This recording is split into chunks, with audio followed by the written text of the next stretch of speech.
RPJPD, ya kan? Apakah di 5 tahun pertama atau mungkin 5 tahun kedua, sehingga kita punya pusat kebudayaan Bekasi yang itu akan menjadi wadah ya bagi para seniman kota Bekasi untuk berkreasi dan bahkan meningkatkan kreativitasnya dengan ide-ide besarnya. Karena sesungguhnya ketika ini punya dan akhirnya Bekasi punya ciri khas kebudayaan yang bisa dikembangkan, ya mudah-mudahan bisa go internasional. Luar biasa.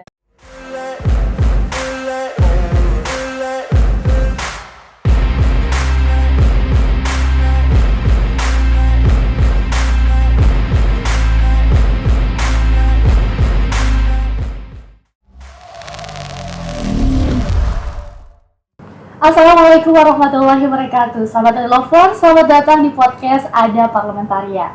Podcast yang tentunya akan selalu membahas topik-topik terkini dan sangat informatif dan juga inovatif untuk masyarakat Kota Bekasi. Dan ini dia topik kita kali ini mengenai rencana pembangunan jangka panjang daerah Kota Bekasi 2025-2045.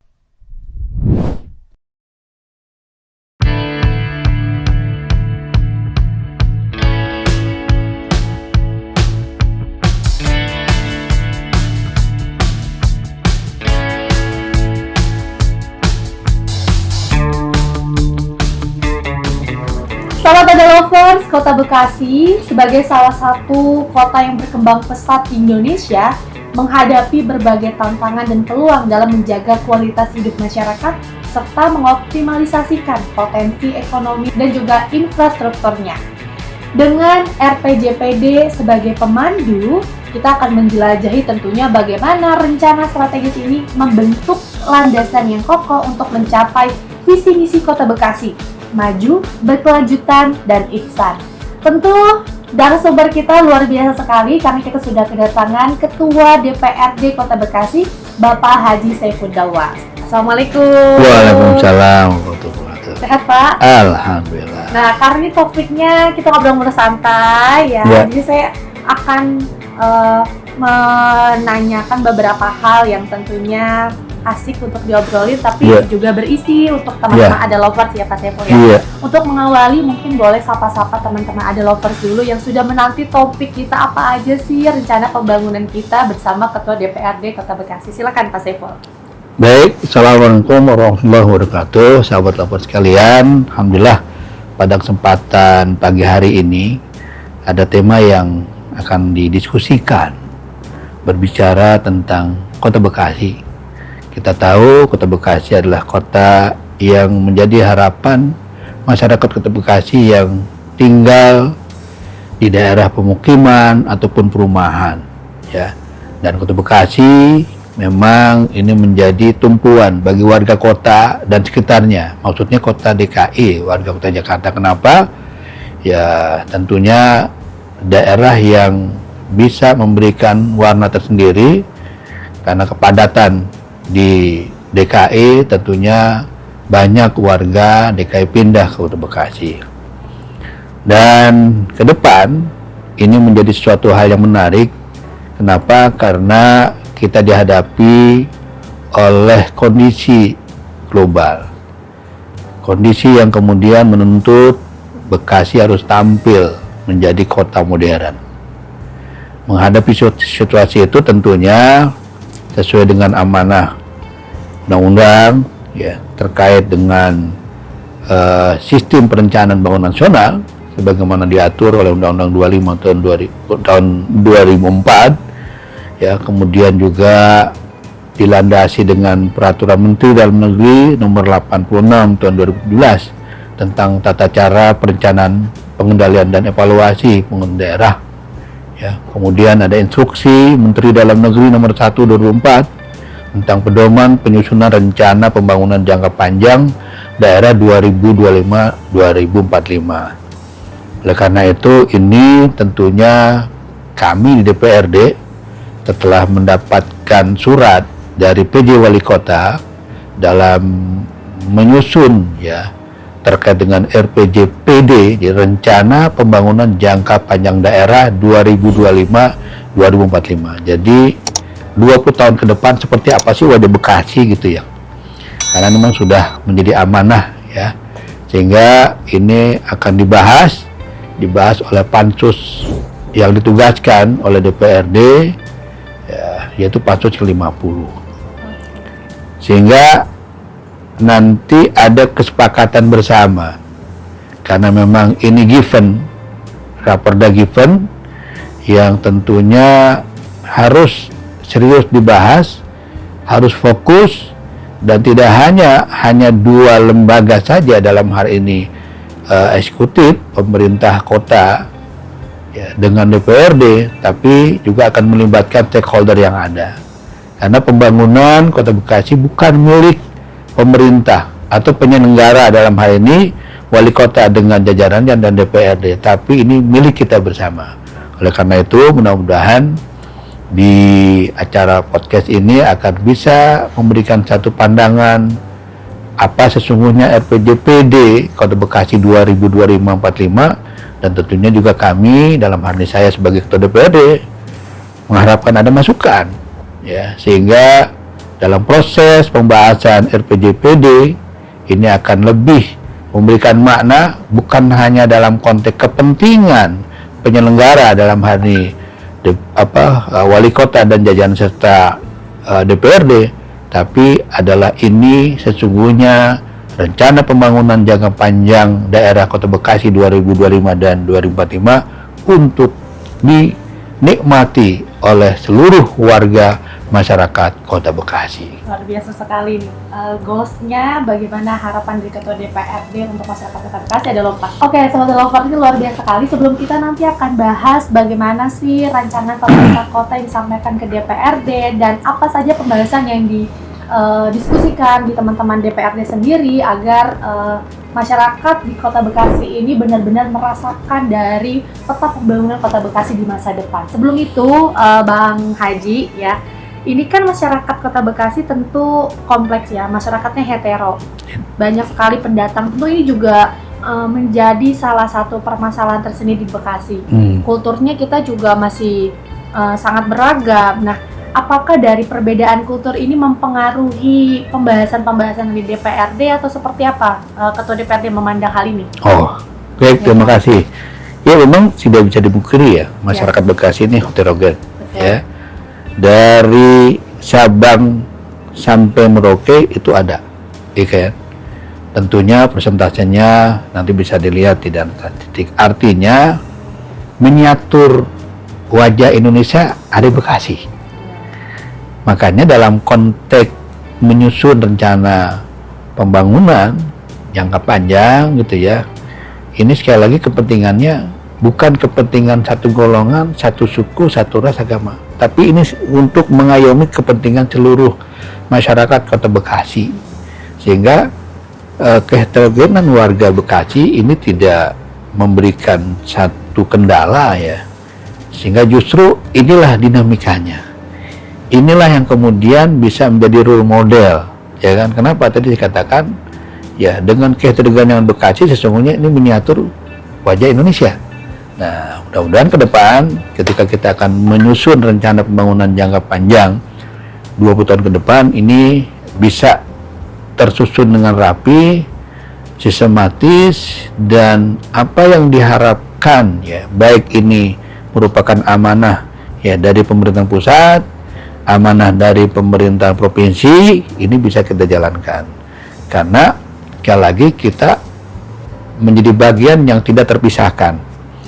Jadi indikator capaian dari yang sudah ditetapkan di pusat, kemudian yang di provinsi, ini akan menjadi turunan di kota. Jadi bukan kemudian seolah-olah ini loh yang akan kita buat tanpa memperhatikan kebijakan baik yang ada di provinsi maupun di pusat. Sehingga dalam penyusunan RPJPD ini tentu ranahnya akan mengacu kepada RPJPD provinsi dan juga akan mengacu kepada RPJPN.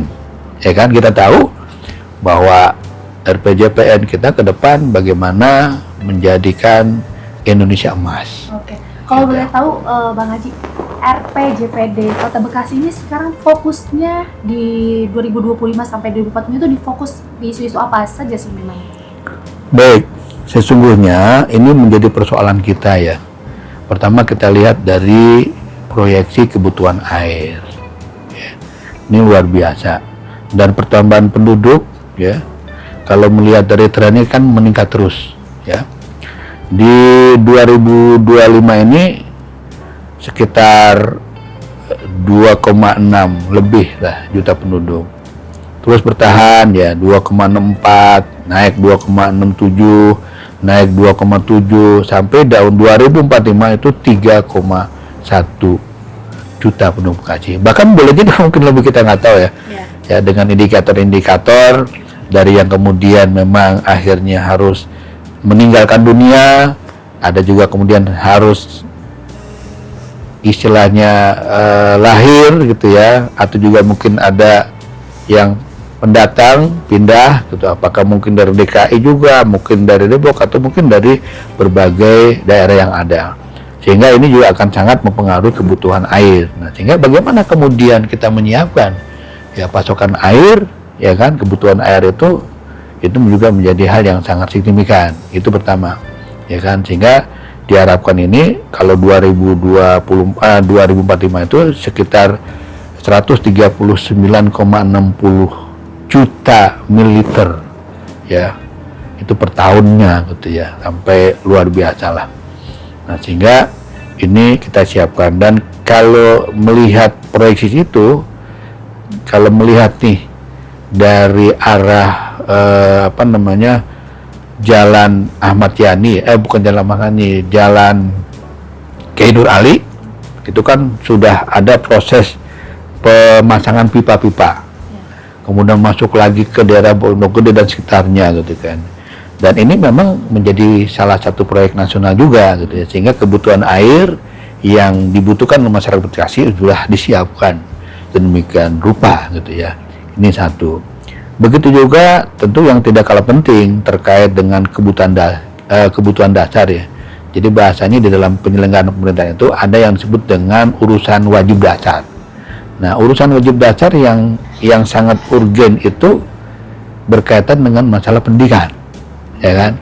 Bagaimana mungkin akan melahirkan generasi emas gitu ya, kalau mutu kualitas pendidikan kita jauh dari rata-rata yang ditetapkan oleh nasional. Oleh karena itu ke depan gitu ya, terkait dengan kekurangan ruang belajar, nah ternyata ada catatannya tuh ditemukan gitu, dalam konteks ternyata ada warga masyarakat Bekasi yang kemudian bersekolah tidak melanjutkan ya untuk jenjang berikutnya ya, dari SD ke SMP. Kenapa? Boleh jadi mungkin kendala kemampuan ekonominya, karena keterbatasan juga SMP negeri. Nah, oleh karena itu ke depan ya kita juga akan meningkatkan, satu sisi menambah beberapa SMP negeri yang ada di beberapa kecamatan. Ya, minimal targetnya satu kelurahan. Satu kelurahan ada satu SMP negeri gitu kan.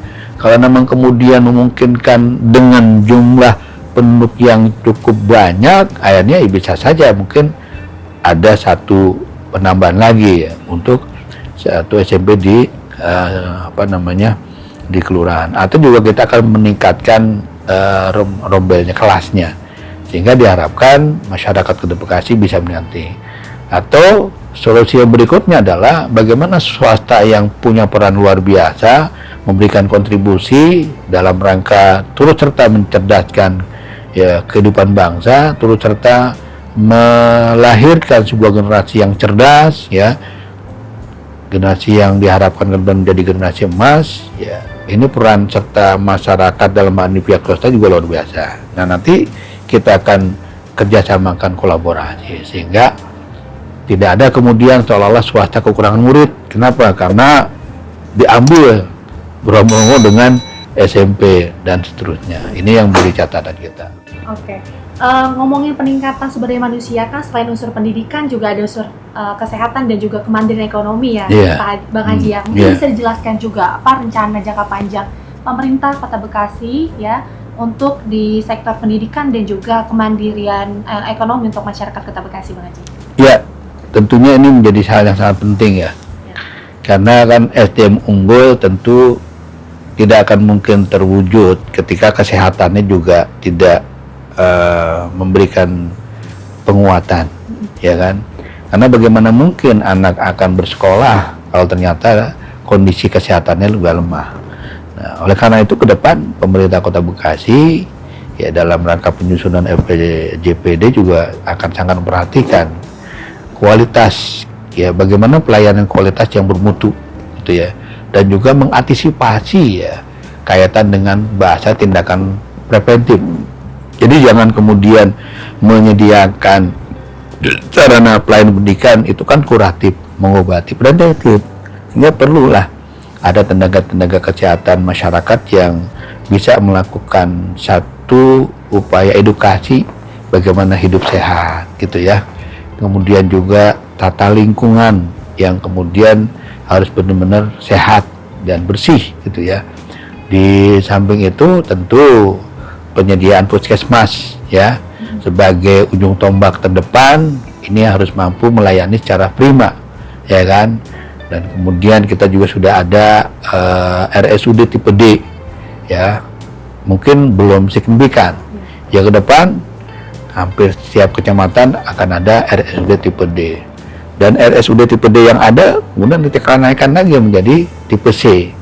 Ya di kelurahan tentu ini juga akan maksudnya di puskesmas ya, ini juga akan ditingkatkan pelayanan primanya sehingga tidak ada kemudian masyarakat yang membutuhkan layanan kesehatan akhirnya ternyata tenaga medis atau tempat ya dalam hal puskesmas kemudian tutup ya, sehingga tidak ada proses upaya untuk melakukan tindakan bagaimana masyarakat dalam proses penyembuhan terhadap penyakit yang dialami.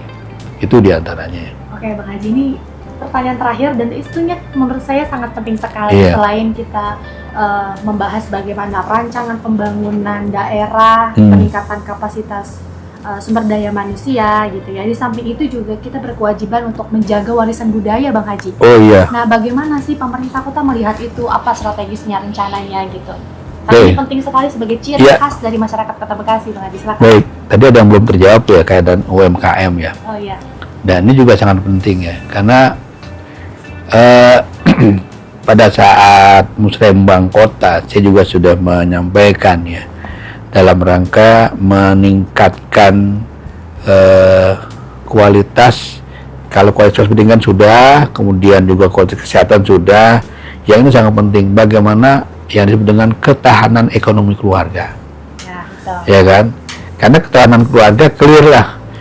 Jadi indikator ketahanan keluarga, harmonisnya, minimnya tingkat perceraian sesungguhnya akan sangat dipengaruhi oleh faktor ekonomi. Karena fakta empiris yang ada di Kota Bekasi, mungkin kota besar,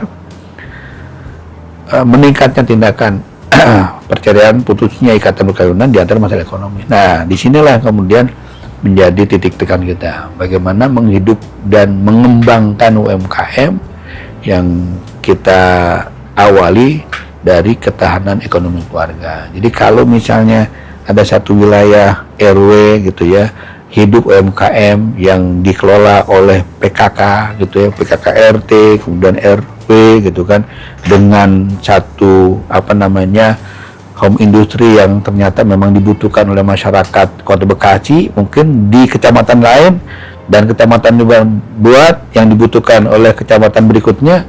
Jadi putaran uang itu hanya berada di lingkupan Bekasi, dan luar biasa nantinya akan ada pertumbuhan ekonomi sehingga sehingga nanti indeks pendapatan di Kota Bekasi akan meningkat PDRB-nya, dan ini justru akan memberikan dampak yang positif bagi bagi pembiayaan pembangunan. Karena kan pembiayaan pembangunan tidak hanya kemudian kita ada dana transfer dari pusat itu terbatas. Justru selama ini alokasi yang didapatkan adalah bagaimana terkait dengan PAD. Jadi pendapatan asli daerah baik dari pajak dan juga distribusi dan juga pendapatan lain yang sah. Nah, termasuk tadi bicara masalah kebudayaan, clear memang warisan. Ini penting. Dan kita sesungguhnya belum memiliki ya gedung pusat kebudayaan Kota Bekasi. Nah, ke depan ini juga akan menjadi fokus utama ya RPJPD, ya kan, apakah di 5 tahun pertama atau mungkin 5 tahun kedua, sehingga kita punya pusat kebudayaan Bekasi yang itu akan menjadi wadah ya bagi para seniman kota Bekasi untuk berkreasi dan bahkan meningkatkan kreativitasnya dengan ide-ide besarnya, karena sesungguhnya ketika ini punya dan akhirnya Bekasi punya ciri khas kebudayaan yang bisa dikembangkan, ya mudah-mudahan bisa go internasional. Luar biasa. Ya, dan sesungguhnya kalau kita tahu ya salah satu industri yang mulai bangkit dan ini sudah dirasakan yaitu terkait dengan kemampuan Korea Korea. Apa itu? dalam rangka mengekspor budayanya. Luar Ya biasa. kan, kita tahu kan ya ibu-ibu dan juga mungkin kaum milenial bagaimana dengan drakonnya kan drama Korea yang luar biasa. Iya. Nah itu kan luar biasa. Itu satu sisi. Sesungguhnya di Bekasi juga bisa dikembangkan gitu ya, dengan dialek-dialek khas kebekasiannya, dengan lenong Bekasinya, dengan ya seluruhnya lah budaya-budaya seni yang Bekasian. Nah, ini sesungguhnya PR bagi pemerintah, baik wali kota dan juga DPRD. Mungkin ke depan mudah-mudahan kita akan melaksanakan pemilihan ya, wali kota 2024-2029 akan lahirlah ya kan wali kota Bekasi ya yang akan bisa mampu membangun dan mengembangkan budaya Bekasi yang ini tidak boleh hilang dan bahkan harus ditingkatkan, sehingga insya Allah ini akan menjadi nilai jual tersendiri ya, baik untuk Bekasi dan juga untuk Indonesia. Nah, ini keren sekali teman-teman Ada Lovers ya.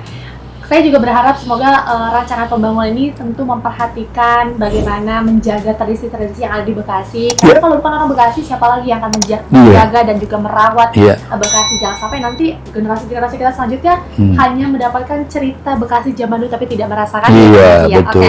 Terakhir banget, saya ucapkan terima kasih dan juga selamat ke Bang Haji karena sudah terpilih kembali di periode selanjutnya sebagai DPRD Kota Bekasi. Sama-sama, ya. Oke. Saya juga berharap apa yang disampaikan tetap dikawal oleh Bang Haji di periode selanjutnya. Dan mungkin karena saya tahu sekali teman-teman Ada Lovers jadwalnya Bang Haji ini padat sekali karena harus rapat kembali ya Bang Haji. Overall tadi disampaikan ini akan mendapatkan banyak informasi, untuk memberikan banyak informasi ke teman-teman Ada Lovers. Bang Haji mungkin bisa disampaikan apa sih peluang dan juga kontribusi masyarakat Bekasi yang bisa disampaikan ke pemerintah untuk pembahasan rancangan pembangunan ini, Pak. Silakan. Ya, sahabat Lovers sekalian, alhamdulillah.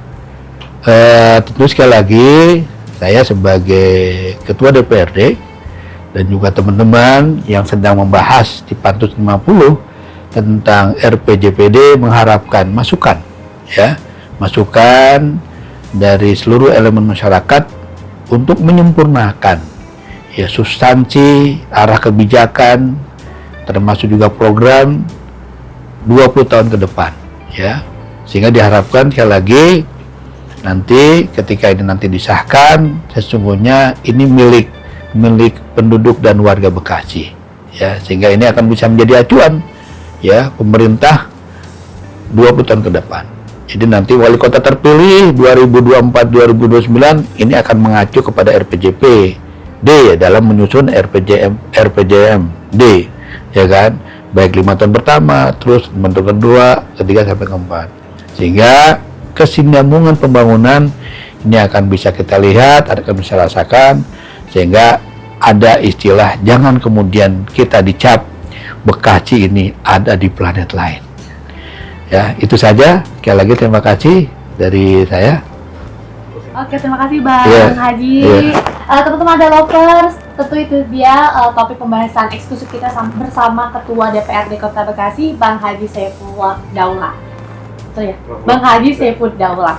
Oke, teman-teman Ada Lovers, kita berkewajiban sekali untuk mengawal keberlanjutan pembangunan Kota Bekasi yang maju, berkelanjutan, dan juga ihsan. Kita sebagai masyarakat punya peran penting sekali bagaimana mendekatkan visi misi Kota Bekasi kepada masyarakat secara strategis.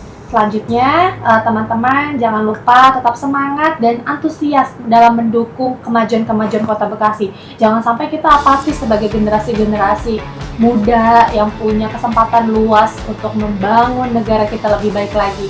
Saya Resi Maulida, tentunya sampai jumpa lagi di program Ada Parlementaria selanjutnya.